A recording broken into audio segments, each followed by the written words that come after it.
We're going to start today. First of all, welcome to, again, the Center for Entrepreneurship and Technology, the Distinguished Innovator Lecture Series. It's a very busy schedule today. Of course, you know me as your host, Ikhlaq Sidhu. Today, we have two acts combined into one. We have two parts to today's presentation. The first is that we're going to have a discussion between Vivek Wadhwa, who you've already been introduced to before, but I will reintroduce, and Mike Arrington, who I will reintroduce, or introduce the first time as editor of TechCrunch. And after this, so I'm going to come back to these introductions in 1 second, but at approximately 5:45, we have a distinct honor of being able to also have a presentation today from Juan André Fontaine, who is the Minister of the Economy of Chile. And you'll see all of these things are related because some of these things have been talked about in TechCrunch. And it's really just very coincidental and fortunate that we can actually have all of this put together into one program. So without a lot of extra time, I'm going to go ahead and do a quick introduction here. Let's start with Vivek. Vivek, as you know, he is a scholar, a serial entrepreneur, and a writer. He's connected with Harvard, also with Duke, the engineering school at Duke, and here as a visiting professor at UC Berkeley, and my co-instructor effectively in this course. He writes for Business Week, and you guessed it, he writes for TechCrunch. Now, along with this, we have our main speaker, if you will, Mike Arrington. Mike is a lawyer by training. He has a law degree from Stanford, and I say that in the most positive way. But even more important than that, he spent 1 year here at Berkeley. So you are therefore a Berkeley alum. He's a serial entrepreneur, and then part of his entrepreneurship involves the creation of TechCrunch itself. And I think with that, I've basically introduced these two. To some degree, Vivek, this is really your show since you've created all the magic to pull everyone here together. So I'm going to hand it over to you, and then we'll have our guest after that. You know, the weird thing over here is that I'm the professor interviewing the entrepreneur, and the entrepreneur happens to be a journalist. I mean, it's sort of a bizarre world where I'm getting to interview him, and I've been getting tweets all day from people who wanted me to rip him apart on, quote, rip him apart on this issue or that issue. But I tweeted back. Is my mic? Oh, my mic's on. Oh, that's perfect. Just leave yours off. I tweeted back that since I'm wearing my professor hat today, I'm going to be polite. How much time do you spend a day tweeting? I don't know. There's a lot of tweeting going on. That's right. All right, Mike, you're on now. No, I'm sorry. No, right. I didn't want to interrupt your so anyway, summary of your day. This is the guy's got a TechCrunch T-shirt on over there. I know. I mean, we're proud of you. Where did you get the T-shirt? My friend interned there. He got me. And he gave you his T-shirt? Don't give out names, please. All right, Mike, tell us about yourself. I mean, how does a lawyer go from being a lawyer to being an entrepreneur? So first of all, it seems pretty clear we're like a warm-up act, right, to the Chilean Minister of Finance. No, the Chilean Minister of Finance is here because Mike Arrington is speaking. Yeah, well, yeah, we go way back. I'm actually anxious to hear about, he's got an iPad. That's, do they sell those in Chile now? Yeah. Yeah? I was talking beforehand with Nicholas about how Chile's opened up its immigration rules or its visa rules for entrepreneurs, and it sounds like just about anyone now, an entrepreneur can get a visa for a year and then go from there. And I wish we had that here. I know. You know, I mean, that's a way to grow an economy and to get startups going, is to just open yourself up to the world's smartest people and say, come build a startup here. Yeah, so we haven't written about that, have we? No, we haven't. Yeah, actually we should have, and we should write about it. We should get an interview and talk about it. So, right, absolutely. Sorry, what was the question? Okay, tell us about yourself. How did you go from being what you were to being what you are now? I'm happy to do that, but I think we should spend a lot of time talking about issues if we can, because I don't think I'm all that interesting myself. Mike, you'll be surprised. These students are very interested in your background. Raise your hand if you really care about my background. They're looking. It's like half. It's like half. No, I counted 90%. So I went to Berkeley for a year, my first year of college, and I enjoyed the school, didn't love having classes of 900 people, so I transferred out and went to Claremont McKenna in Southern California, and it was good. It was a good fit for me. And then law school, I went to Stanford, which is great, and it's clearly the best school in California. I'm just warming up the crowd. Right. Warming up the crowd. Mike has a habit of doing that, pissing off half of the world in one fell swoop. I obviously did 2 amazing schools, and went straight through the law school after school, and then immediately joined a law firm, and didn't know a thing about technology, but immediately was sort of getting to know technology, because the firm I worked for was Wilson Sonsini, which represents most of the big companies and startups. And I found, just to merge your next question in, I found pretty quickly that being a lawyer wasn't all that much fun. It was like, we'd be brought in on these big deals, but it was like after the handshake was done and the term sheet was signed, then I'd get involved. And I felt like sort of an outsider, a hired gun, which is exactly what I was. And I wanted to be, even as a young lawyer, I wanted to be the guy making the deals happen. I wanted to be the mover and shaker, not the lawyer inking stuff once it was done. So I quit pretty quickly and joined a startup. Kind of went from there. I started 4 companies, one of which sold for $30 million, but I had raised 20 in venture capital and I made almost nothing off of it. And there's a whole talk in there about raising venture money and how you can sell a company for $30 million and not get rich.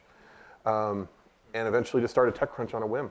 And gets us where we are today. What are the top 2 or 3 lessons that you learned along the way from success? Be very careful when you raise venture capital. So when you raise money, the venture capitalists, there's a few terms that are really important to negotiate. So one is the valuation of the company, because you're getting X dollars, company's worth Y dollars. That determines how much of the company you're giving away for that money. That's obviously the most important thing to negotiate. Say the second most important thing to negotiate is what's called a liquidity preference. And what that is when you sell your company or go public, the venture capitalists will take a piece of that money. They have special stock called preferred stock. And depending on how it's structured, they get first dibs, and sometimes they get lots of money before the founders take any. So in our case, I did what was a standard deal at the time, which was a 2x liquidation preference. Mm-hmm. And that meant when we raised $20 million, the first $40 million in an acquisition goes to the VC before the founders start to take any money. So the only reason why I was able to get anything out of the deal was we had voting control of the company, and we could have killed the deal. And we didn't really have many options, but they had to give us something to vote for the deal. And so we made enough to buy a car, really nothing more. Right. So I'd say, be really careful when you're negotiating with the VC. There's a couple terms in there that you really need to know what you're signing off on, because you can have a successful company and do it, and then end up not making any money. The other thing is to choose your co-founders really carefully. Your core team it's so important that you get along with them, at least in certain ways, to have a successful company. More companies than I can count I've seen be ripped apart by fights among the co-founders, the initial employees, and the founder. And that doesn't mean you have to be buddy-buddy. In fact, most founders end up hating each other, and it's perfectly fine. It just means that you have to have the same level of commitment. You have to have a clear idea of who's doing what in a company, and people have to do what they say they're going to do. And you see too often, you not even have that basic level of communication. And I've had that happen in my past as well. Yeah. If you had to do it again, what would you do differently, other than negotiating with the venture capitalists differently? If I could do it again, I would have started. I would have learned how to play the guitar in junior high, and I would have been an international rock star right now. I think that would have been nice. Although I'm not really musical or artistic in any way. So I will say one sort of thing I would have done, to be serious, is I would have gone to business school instead of law school. Law school taught me a lot, but nothing that I'm using today. Wow. And it seemed like the guys over in the business school were having a lot more fun. Mm. And so I would have gotten a business degree. One is the sense of camaraderie at a business school is significantly higher than it is in law school, where it's much more competitive. But it also, it seems like it's a little bit more about what, creating and building and doing, as opposed to litigating and constitutional law and just so. You know, one of the debates I've had on TechCrunch, one of my articles was about the value of MBA degrees. And I was surprised at the negativity in Silicon Valley, that somehow an MBA is considered to be a big negative over here in this part of the world. You seem to be a lot more positive about MBAs. Well, I said I'd rather go to business school than law school. You know, there's this whole debate as well about whether you should just go to college at all, right? And you know, Mark Zuckerberg dropped out, Bill Gates dropped out, and countless sort of high-profile entrepreneurs. I think Larry and Sergey, did they even get their degrees? I don't know. I think they dropped. Yeah. Hold on, can we take questions?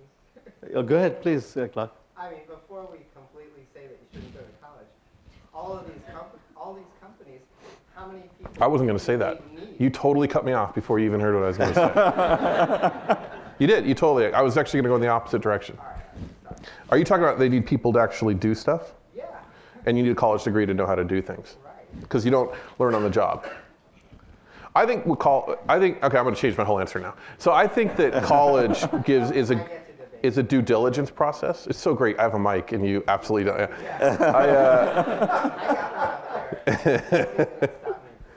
Let me say, okay, so first off, let me say there are truly special and gifted people in the world that going to college is a huge waste of time and they need to go out there and do what they're going to do. You know, there's probably no one in this room who's like that. I'm certainly not. And maybe there's one person in this room who can do it. Other people, they need to go to college to mature, to go through a process of learning, to learn how to be social, things like that. But I'd say that if you're making a decision like, wow, I've got this startup and it's going really well, should I continue or should I drop out of college? Dropping out of college is not always the wrong choice. I think that college is. I didn't learn that much in college. I think what it is the process of due diligence and thinning out and sort of a certification process. Like you went to this school, you went to Berkeley, you must be smart. As opposed to you went to Berkeley, you must have learned a lot and now you're smart. You know what I'm saying? And so just sort of a way of employers saying, okay, well, this person clearly is intelligent because they went to this school. I don't think there's a stigma attached to dropping out anymore, though. I think the best thing in the world is go to Harvard for a year and then drop out. You know, everybody knows you were smart enough to get in, but you didn't have to spend the years, you know, messing around with a degree. So, you know, I have to disagree with Mike on some of these points. That all the research I've done, all the data I've seen basically shows that having you and a your degree, data, you always have a study. Sorry, go ahead. Yeah. Having a degree makes a huge difference. Completing what you started makes a big difference. I mean, in fact, my view is that after you finish an MBA, you should get a few years of experience to learn on someone else's nickel about the basics of building a business. Statistically speaking, if you have, you're saying, don't let me put words in your mouth, but statistically speaking, if you have a degree, you're more likely to succeed. Yes, okay. absolutely. So statistically speaking, does it make any sense at all to start a startup ever, or does it make sense to go be an accountant or a lawyer and make that, you know, that nice solid? Statistically speaking, you have to expect to fail a few times, and eventually your rate of success increases a lot, and you learn a lot, and you grow a lot along the way. I would argue that most entrepreneurs don't make any money and would have done far better never being an entrepreneur. Well, we can debate that. I think the numbers would actually show that pretty clearly. And I often have said, like, it's sort of like being a pirate, being an entrepreneur, right? Because you're out there and there's like this chance that you're going to find that ship and make it big, right? And get the gold treasure. I don't know much about pirates, but get the treasure ship from wherever to wherever and get rich, right? But like most of the time, you're not going to make, you're going to be sailing around doing absolutely nothing. You're going to end up dying poor and alone, right? Like But it's because of the glory that people want to be entrepreneurs, because of that chance of doing something that changes the world that is so amazing. And if you're the kind of person that's going, I can increase my chances by getting that master's degree, honestly, in my opinion, you're not an entrepreneur. You should be out there like ready, fire, aim. And those are the guys that I see that seem to be doing the best. Mike, this is where we've had disagreements on TechCrunch. So we'll always disagree. No, and I respect your conclusions, even though I think they're dead wrong and somewhat dangerous. And so, it's interesting that you show data showing that older entrepreneurs tend to be more successful than younger entrepreneurs. In my world, that's not the case. In my world, older entrepreneurs, I'm ancient now, have no chance of even raising venture money. Well, that's part of the problem over here. The stereotype about entrepreneurs being young college dropouts. That's what the problem over here is. And you have a few who've been successful who stand out. But it's not all or nothing in entrepreneurship. Entrepreneurship, you can build a very successful lifestyle company, learn a lot, grow a lot, and live happily. You don't have to make $1 billion to be successful. No. I think that you have to aim big. VCs talk about entrepreneurs who fail as being most thinking VCs small. fund a tiny proportion of companies. The world doesn't revolve around VCs. VCs would like you to believe My that. world does. Well, I think Well, maybe that's I'm the not problem. talking about mom and pops, starting a bakery. I'm talking about somebody, building new technology that's going to change the world. That's generally a VC-backed company, and maybe that's why we're different on our. What I see and what your stats show might be different because you're looking at a much larger population. I'm looking of at the tech and entrepreneurs. engineering universe, which is what these people are. They're not all Web 2.0 type of entrepreneurs. No, I mean, you're going to build a new type of, chip. You're probably going to need some money. If you're going to build a medical device, you could probably make $20 or $30 million over 10 years and still be very happy and successful. You've done good for the world. So, but there's this theory with going back to what the VCs say, regardless of whether you respect them or you need them, they say that when you think small, you sort of end up small. Right. And that if you think in terms of $1 billion opportunity and end up with a $30 million one, that's okay. But if you think I want to build a $20 million business and have a nice lifestyle, so you're probably much less likely to succeed if you do that. Well, it depends on how you define success. Success isn't all about building a $1 billion business. How do you define success? Building a good company which pays the bills, being able to support your children, and learning and growing. That's success to me. So why not just go be a lawyer? Because you're not your own boss. When you're an entrepreneur, you're your own boss. You can make an impact. Okay, then open up a McDonald's franchise. I mean, what I'm saying is well, if you want to change the world, go change the world, right? And you can't let family and But Mike, not everyone has to change the world. You can make a small impact and be changing your community and be happy. But I'm not interested in people who aren't trying to change the world. Well, that's majority. But I see why you would. Majority of these kids aren't like that. Who wants to change the world? Really? At Stanford, every single person would have raised their hand and say, who wants to change the world? A lot of them here will want to do good for the world as well. A lot of them will want to build good lifestyle companies. But you're arguing me into a corner by suggesting that doing good for the world is not something you do. When greed is your number one, making money is your number one objective, you don't necessarily do good for the world. And that's why you have these scamvilles, and that's why you have all these companies that you write about. The obsession with making money. Well, first of all, I think that's a different topic of staying within the rules, and I'd love to talk to you about that. But I think the people who are really, really good at making money should go and make a lot of money. And then they should give it all away to charity, like Bill Gates is doing. Agree with that. Because I'll tell you, I want to do good in the world. Like, my girlfriend Jen would probably like me more if I was the kind of guy that was like helping stray animals or something, right? And it would like generally make me seem like a cooler person. Right. But I got to tell you that like what I want to do is make a ton of money and then like let other people go help the dogs and stuff, right? Because I think I'm good at making money, and there's nothing wrong. Like, I think a culture of saying that's wrong and you're a bad person and you don't care about the world is a terrible culture to perpetrate. I just don't think it's a good idea. Let's switch gears, because we can argue this for an hour, but let's switch gears and talk about ethics and integrity. These kids are going to join companies which lack integrity, which lack ethics. That's the way of the real world. What's your advice to them when they're faced with a dilemma? If I speak up and if I expose this wrongdoing, or if I talk about the fact that we're screwing our customers, I'm going to hurt my career, versus speaking up and doing, what do they do in that situation? Well, it's pretty easy. If you were faced with an ethical dilemma, I think you always know what the right decision is. And I think that some people talk themselves into doing the wrong thing. But I think deep down you always know. I've been faced a couple of times in my career with dilemmas where I've seen things going on that have been wrong. And in both times I've simply quit and walked out. It's never been good for my career in the short run, but in the long run it's been fine. I think this is something which I strongly agree with you on. Because I've seen your writing as well, that you've never hesitated. Well, I think I see the world in black and white almost too much. It's good for blogging. I think sometimes like I see, this is right, this is wrong. Mm-hmm. I think in the real world there's a little bit more fluidity to right and wrong, but there's not that much more, right? I mean, I think it's pretty clear that like Scamville, we were talking about, what Zynga did was just wrong. But also it was wrong of Facebook to allow that to go on, and they got their cut. And do you guys know what I'm talking about with Scamville? This is Zynga a year ago was allowing people to pay for credits in games with doing things like mobile offers and things like that. They were pretty sketchy, and people didn't really know what they were getting into, and they were making a lot of money off of it. And I wrote about it quite a bit. And I think that was just clearly wrong. And I would never want to be involved with a company that did that. But I think Facebook was just as wrong, and no one really blames Facebook. Well, some of these kids are going to be working for the next Facebook.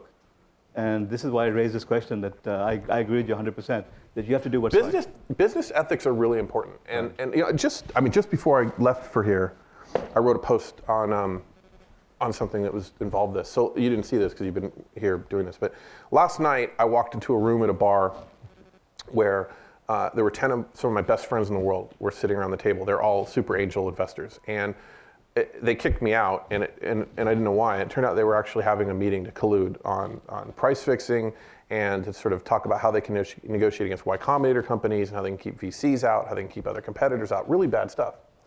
And a few of them now I've talked to, and they feel really bad about it, and they were there, and they felt uncomfortable and all this. But to me, it was sort of black and white. Like, why would you even like start that? And I can see how you slippery slope. First, you're having a conversation, then it's a bitch session, and then suddenly you're price fixing. Yeah.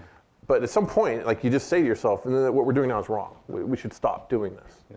Yeah. I agree. This is something that I want all of you to just remember and take with you through your careers, because this is the most valuable advice that you'll ever receive. Do what's right. And change the world. And change the world. Absolutely. I agree with that as well. By the way, I've been one of those people who always want to change the world. Look how lucky we are. Like, we don't. My parents' generation, my dad and my mother and father, my dad especially, grew up and they were hungry sometimes. Like, they didn't have food every day. They're pretty poor. I mean, I grew up middle class, and I've never been hungry a day in my life. I've never had to sleep outside because I didn't have a place to sleep. I mean, we live in a Shangri-La where we can do what we want. We can make what we want of our life. And we can express ourselves and create and become something sort of ideal and not have to worry about feeding ourselves. Like, take advantage of that incredible luxury of not only do the right thing, never hurt someone to benefit yourself, never hurt anyone, period, but also do something amazing, however you define it, something amazing and change the world. I agree with you 100%, Mike. Well, that's an easy thing to agree with. I agree. Let's talk about what we disagree on now. Let's talk about women. I mean, you somehow made yourself very popular with women by with your post saying that it's their problem. There's a dearth of women. Every bit of data you look at shows that women are underrepresented, they're disadvantaged, they're discouraged, and there's a societal problem which is keeping women from succeeding in the tech world. You seem to disagree with that, even though I've actually been defending you on the Twitter sphere more than anything else, because you and Twitter. Really, again, because you are. And I appreciate that. You hired a woman as your boss. Okay, you have strong women around you. You have never hesitated to promote them. You don't discriminate. It's very rare that you see people who are totally open-minded. Yet your post that you did said the exact opposite, and you made yourself a target for many women's groups. And that's not the Mike Arrington that I know. What's going on here?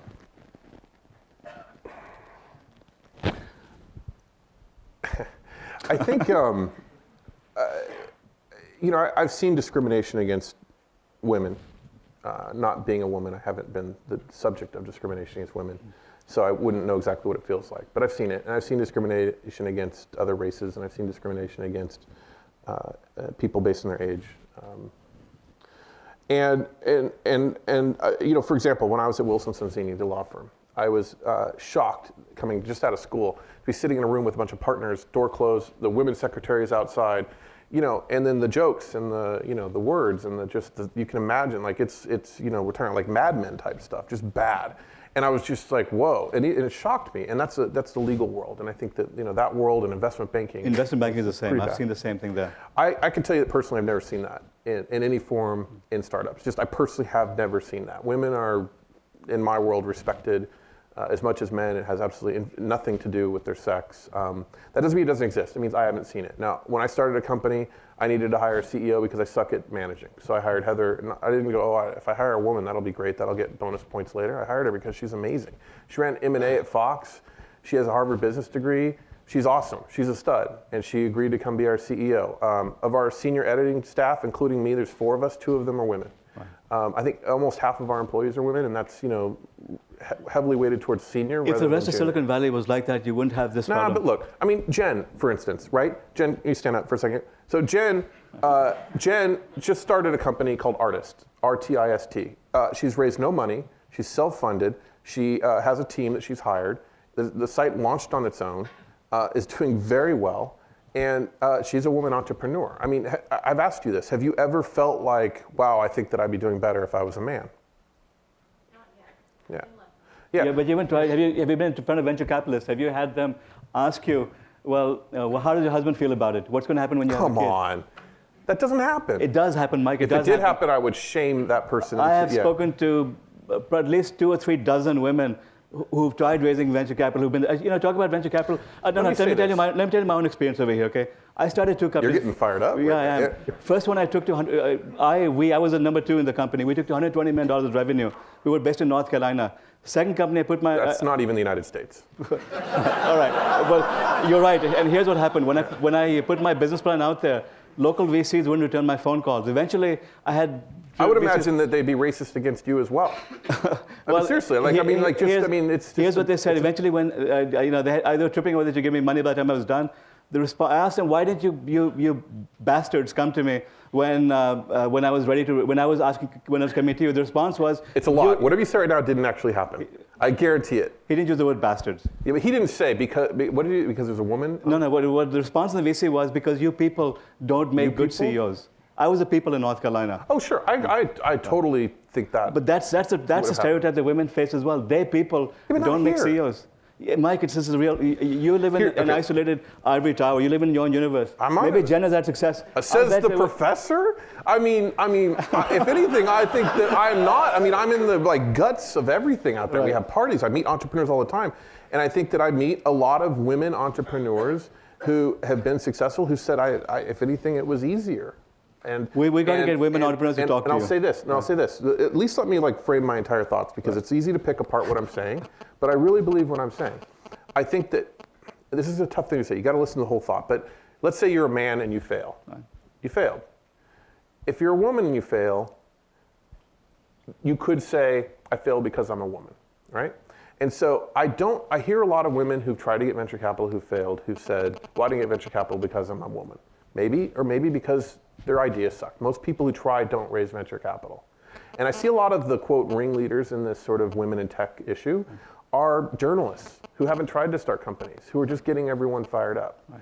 And I think it's great for page views to have this argument and talk about it. But what we really need to do, if we want to get beyond the sort of, hey, I'm cool because I care about women thing, we have to start encouraging women to get engineering degrees in college. We have to start encouraging women to get into math and science early on in life. Right? And if we want to do things like government programs and grants to benefit women, I'm all for it. I think anything that supports entrepreneurship is great. But to just say TechCrunch, and I was the center of this in the Wall Street Journal article, that TechCrunch is perpetuating this problem because there aren't enough women speakers at our events, it's just a way to get attention and not solve the problem. So do we want to solve the problem? Or do we want to just pick on me? Right, Mike. It would also help. I say we solve the problem. If we had the role models, so that we could get beyond the stereotypes. Well, I'll tell you, I'm the one taking a lot of heat for this, and I don't know. Other than going through a sex change operation, I don't know how to be a better role model than hire my own boss, who's a woman, and hire my own peers. This is why I started out by saying. And I'm not going to have a sex change operation. I'm just not going to do it. I refuse. Mike, this is why I started off by saying that you're a model for what we want other Silicon Valley people to be. Well, thank you. I agree with that. So this is why. But I do think that I tend to sort of. Look, I come from a privileged background in the sense that I'm white male and all that, and there certainly are probably things going on that I haven't seen. Right. And because I haven't been a victim of it, it's easier for me to scoff at it. Right. But I'll say this: from my experience, I just haven't seen it in Silicon Valley to the extent I've seen it in lots of other industries in the United States. Mike, and one of the reasons why I get so fired up, as you saw me do, is because I've been through it. It was my people. It was my people being discriminated against, and we had to rise above it. So this is what I think women need to do as well. Anyway, we have limited time. Let's open it up to 2 questions, and then I'm going to ask you one question and hand it over. And then we're going to get the hell off stage so the Chilean Minister of Finance can say something more interesting. Nothing. Okay, quick. So I was reading a recent article about you on Inc. And there was a quote that said you spent the last recent times about fitting your real life into your work life, and it was very hard balancing things the past 5 years. So that idea sounds kind of scary because you've done something amazing, but it seems like it was really tough for you to balance things too. So what do you think? Well, I think that most entrepreneurs who succeed, taking myself out of this for a second, succeed because they love what they do as opposed to it's work, and they know what they have to do to get over the finish line. And it's a blurring. Is it a hobby? Is it fun? Is it work? It's just one thing. And for me, I've had that in the past occasionally where I've really loved what I've done, and sometimes I didn't. But with TechCrunch, I just love meeting entrepreneurs. I love writing. I love doing what I do. And so it was never clear whether I was working or not until suddenly I realized I didn't have much of a life outside of TechCrunch. And that's when I sort of purposely forced other things back into my life that I'd let go. But the thing to take away from this, I think, is that, especially in your 20s, that's the time to become super passionate about something and engrossed in something, and just go for it. And I think, I'm 40 now. I think now's the time to maybe start to chill out a little bit on that and think about other things. One more question. Yeah, one over here. All right, go ahead. Were there any events in the creation of TechCrunch which made a huge difference to the success of TechCrunch? We have a lot of events, and they go hand in hand with the content, and it's when we meet people and show us stuff. Events, like events, but Oh, were there any good. Better question. situations or things that made a big difference? Where we really turned a corner was in 2006, and Google bought YouTube, and we broke that story. And the Wall Street Journal and the New York Times were saying it wasn't true, and we broke it clean, like 5 days before anyone. It's my first big kill, and that's when I realized, I can do this. We're not just a blog. We're not just messing around. We can go out there and we can beat the New York Times, and we can beat everyone else at tech. And we have. I mean, we are bigger than the New York Times and the Wall Street Journal tech sections combined, and I'm pretty proud of that. It's because of the writers we've hired, and they're just realizing we could do it. There's nothing special about the New York Times. They just have great writers. So we have great writers. We go from there. One more question before we. All right, let me switch gears and talk about Silicon Valley. I wrote about how. Am I getting off stage now? No, you have Oh, 5 okay. more minutes, Mike. Oh, okay. And really, the minister is here to listen to you. Isn't that true? He's a movie star. In Silicon That's right. Valley, I am a movie star. he's Yeah. going to be a movie star, isn't he? Right. The minister just said that. No, he shook his head sort of when you said it. And he's a politician, so what's he gonna Right. Let's talk about Boston versus 120. Route 128 versus Silicon Valley. I've written about that. I pissed off half of my friends in Harvard and in the Boston area when that happened. But why do you think Silicon Valley is what it is? What's the magic over here? I mean, what does Boston have to do with what Silicon Valley is, right? Well, I mean, why did it fail? And Silicon, Yeah. it never really succeeded. It was, it had a few things going on. It was sort of In the interesting. 80s, Boston, Route 128 and Silicon Valley were neck to neck. Yeah, but except they weren't. I mean, everything important was out here, right? I mean, you've got, if you look at all the companies that matter, they're all on the West Coast, including Seattle, by the way. Actually, not go back 20 or 30 years.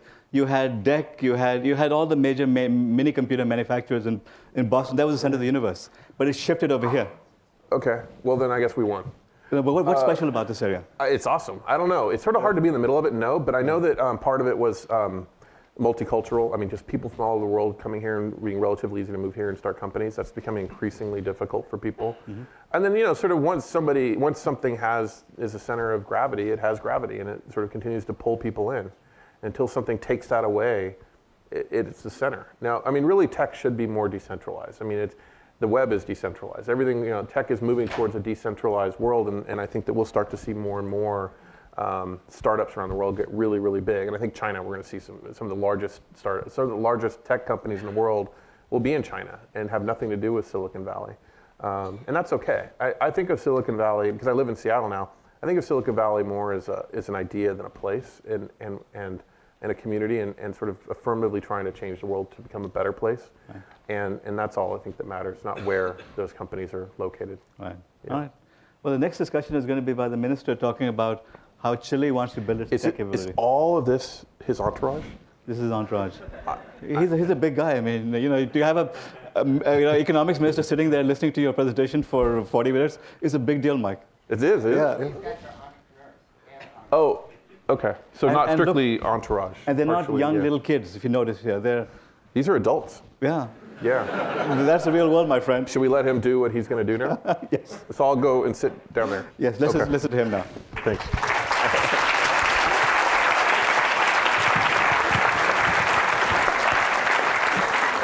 And Nico, why don't you give the minister a quick introduction? And talk about your mission. Hi. On behalf of the Chilean entrepreneurship team, I was personally an exchange student here in Berkeley, so it's great to be back. It was six incredible months. But anyway, the minister, Juan Andrés Fontaine, he's a very well-known, renowned economist in Chile. He's been involved as an advisor in the boards of the main banks and companies. He has he had some He drafted the independence of the Chilean central bank when he was 30, I think, or 31, so that was a big deal. And now, by chance, he ended up, instead of being the Minister of Finance, actually, who deals with all the macroeconomic things, he ended up being the Minister of the Sector of Commerce. So, which is so in these 6 months, he's been learning very quickly about microeconomics and how to boost the economy. And as part of the Chilean strategy to boost entrepreneurship and innovation is to focus on entrepreneurs, one, and second, we're starting a very aggressive immigration policy. You've heard from Vivek's blogs and from other articles, which is amazing that the U.S. is now not welcoming as it was immigrants. So we're going to take that opportunity. Chile is a small country, and so actually for any entrepreneurs in this room or who will be entrepreneurs, Chile welcomes all of you. We actually started a scholarship program, so you can get, if you're good enough, which I think all of you are, you can get up to $40,000, no strings attached, go to Chile, bootstrap, and change the world from there. So with that, I leave you with our Minister, Juan Andrés Fonten. Thank you very much.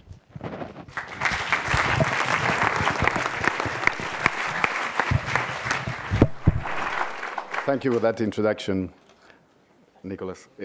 Well, good evening, and thank you, Vivek, for this invitation. Thank you, Mike, for your help in publishing some of the things we are doing to achieve this objective of creating an innovation hub in Chile. First of all, let me explain a bit about Chile. As you know, it's a relatively small country. 16 million people. It has a GDP of $240 billion.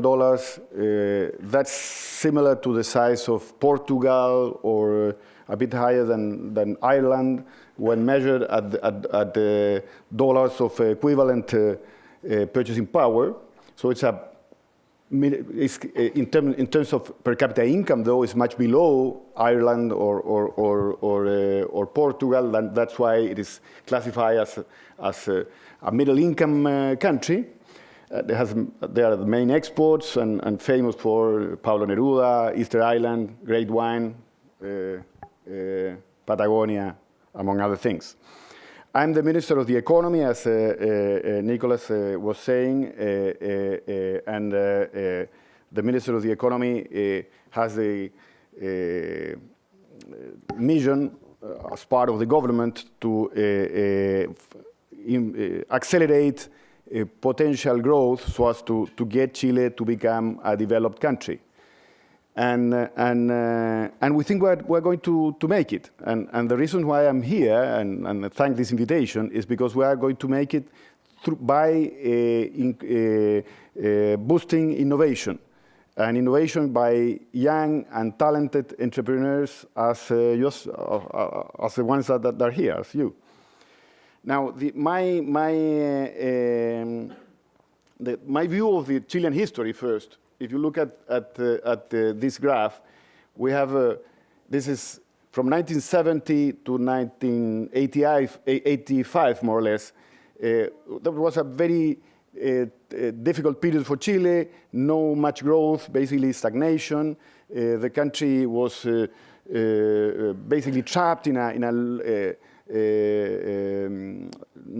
stagnation and right by inflation, things of that sort. A lot of political and social tension and convulsions. Up to 1985, in which, after a crisis there, in which we had that drop there in GDP, in 1985, we took off. I was fortunate enough to be part of the team that achieved that taking off, working from the central bank, and as Nick was saying, I did a lot of things in the central bank. But as you see, we had a very rapid growth there for about 12 years, which we call the 12 golden years, in which we were growing at around 8% per year. And had we kept that pace, at this stage, we probably would call ourselves a developed country. But it didn't happen. We have the Asian crisis in 1997, 98, that hit us very severely. In part, which is understandable because we have a lot of trade with Asia. About 40% of our exports go to Asia. But also there were some mistakes made, and we entered a sort of a low growth period, which has lasted for the last 12 years, what we call the siesta period, in which we actually had this slowdown in growth, slowdown in productivity growth, even a small decline in productivity over the last 2 or 3 years. So our mission then is to change this sort of thing and to do so, as I said, by boosting innovation. You may ask yourself, why is it that we worry so much about this? First, let me tell you that I'm basically a public policy person. I'm trained as an economist. I've never been an entrepreneur, but I've been doing some sort of entrepreneurship from the policy side, because when you apply policies to change a country, you are actually doing that. And probably for many of you, it may sound a bit distant to this love for public policy. You are probably much more inclined for private businesses or things of that sort, which is probably part of a generation. You are part of a different generation. I belong to a generation in which we dreamt of actually changing the world, and we thought that the way to do that was basically through different sort of revolutions or of different signs, but in the end, basically to achieve a revolution. You probably belong to a generation which tends to think wisely, I think, that the real way to change the world is through innovation, not revolution. And what we are trying to do in this model of economic policy we are applying in Chile is exactly to make a larger room for innovation, and through that means to change the way Chileans live.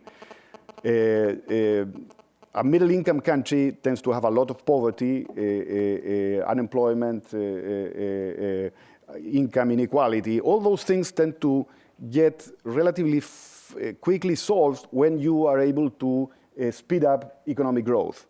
And that's what we are trying to attempt. Our target is to cross the threshold of development during this decade, meaning basically achieving the per capita income of the lowest level of developed countries, that is Portugal, or Slovenia, the Czech Republic, these are around here. And we think we can achieve that by year 2020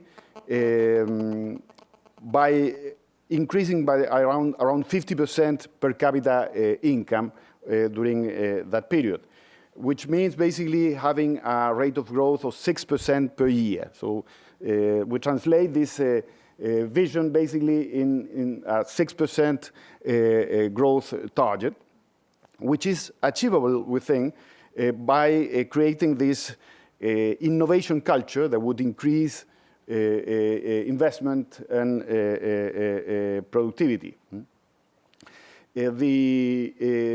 We're doing a lot of things in this aim of making Chile the innovation hub of South America.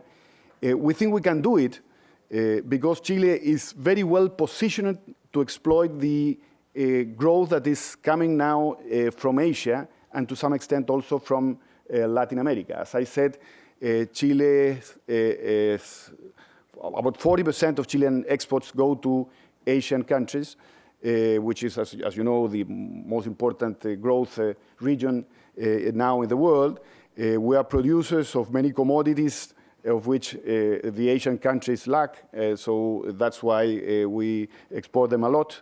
We're also, for obvious reasons, very well connected to Brazil and other Latin American countries. The growth of Brazil is creating sort of a rising tide in South America that is going to lift all boats. And we are seeing strong growth in Peru, strong growth in Colombia, strong growth even in Argentina. And our companies are very well connected to those markets. We feel that we can do this, create in Chile this innovation hub, because we're a very open economy with free trade agreements with about 50 different markets around the world. We are very open for foreign investment. And something which is relatively new, we are seeing the growth of Chilean companies. So Chilean companies are becoming top players in their respective world markets. We have in copper, in other mineral products, in wood pulp, in wine, in salmon. We have Chilean companies being among the 10 top players in all those world markets. In addition to that, we are leading this creation of what the so-called multilatins, that is, corporations born in South America that become sort of regional, investing in different South American or Latin American countries. And we have in retail, in airlines, the Chilean airline LAN, for example, which is merging with the Brazilian airline called TAM, and it's going to form LATAM. It's going to be the #1 or #2 most higher market cap airline in the world after that merge. And so we're having that kind of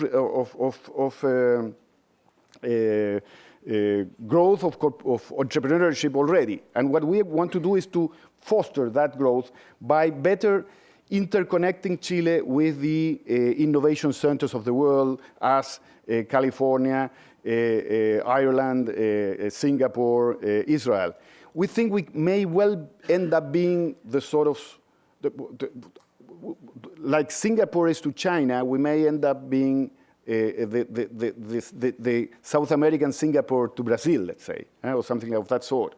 Or Ireland to Europe has a similar relation. Small, open economies connected to a large, fast-growing market. And in order to better then to improve this connection, I'm going to skip this.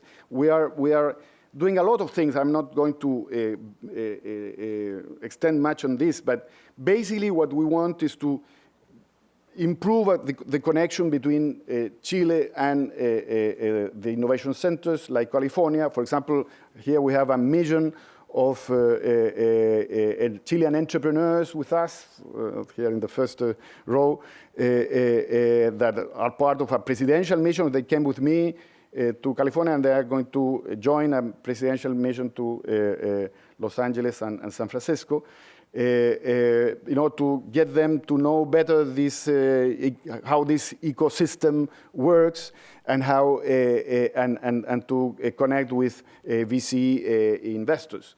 We are having this starting this program that was mentioned, what we call the Startup Chile program, in which we are bringing to Chile young entrepreneurs that want to spend their early stages of the development of their ideas working in Chile. We are granting them money to do that. And the reason we are thinking that is interesting is because that is going to create a sort of critical mass of entrepreneurs in Chile, and it's going to improve because those entrepreneurs, and I hope many of you could be there, would have better connections with Chile, and somehow that connection is going to last during their professional and business careers. We are also opening up the possibility of Chilean entrepreneurs coming here to Californian incubators. We're also helping or supporting from the government side the locating in Chile of IT world companies willing to set their or do their global services. We are also supporting the installation in Chile of centers of excellence. So there's a lot of things we are doing basically to create this innovation hub. And I think we're going to make it. And some people say we may well end up being, let's say, 20, 30, or 50 years from now, like California is today. So that provides a window of opportunity to actually go to Chile now and invest there. And you see the similarities are very clear. That's the Atacama Desert. That's Napa Valley, and that's, there's a problem here. Well, there's the Chilean vineyards, and that's the coast, the central coast of California and Chile being very, very similar. So we are starting by the landscape, the physical landscape, but we are going to end up by changing the economic and social landscape of Chile. Thank you.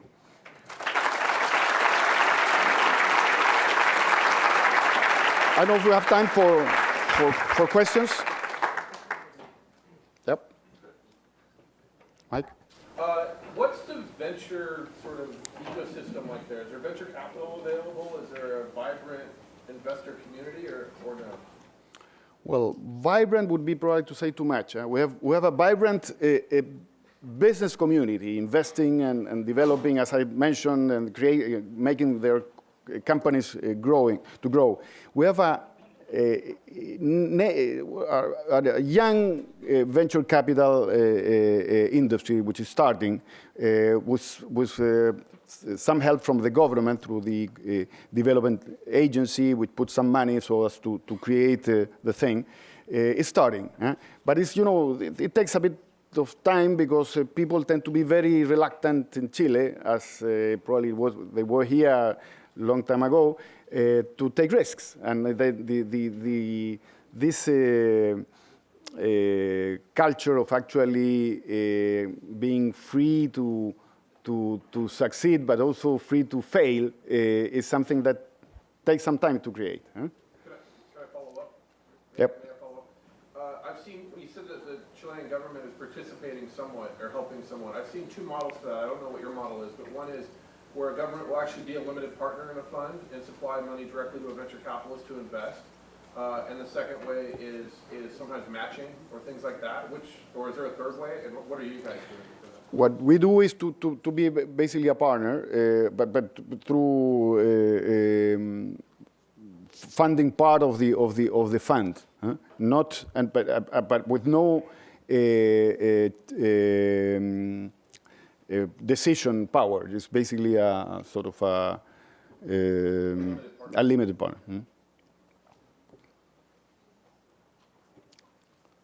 Yep. Do you have in Chile, repeat the question. Yeah. Do you have in Chile like R&D centers of multinational firms like Google or Yahoo? We are attracting IT companies to set in Chile to provide offshoring services, basically. That's something that is starting. We are attracting R&D excellent centers that in a venture or joint venture with Chilean universities are going to start there working. We have the first of them already decided, which is the Fraunhofer Institute of Biotechnology, a German institute, but there are 7 others willing to locate in Chile. And that's it, basically. And we are also creating now or expanding now a tax incentive, to promote more investment by companies in R&D. Yep. I know. Would you? Yeah, you know what if Well- it's okay. Like with all of the lecture series, we try not to keep you too long. First of all, we appreciate everyone staying past. I will remind you, it's the only thing that you need to do for this class is to stay. However, with all of them, people tend to stay afterwards, and people will literally stay here for half an hour or 40 minutes to talk with people. So I think just to keep with the time, we should really let those people go who would like to go. So can I get you to applaud all of the speakers for today? Thank you. Thank you.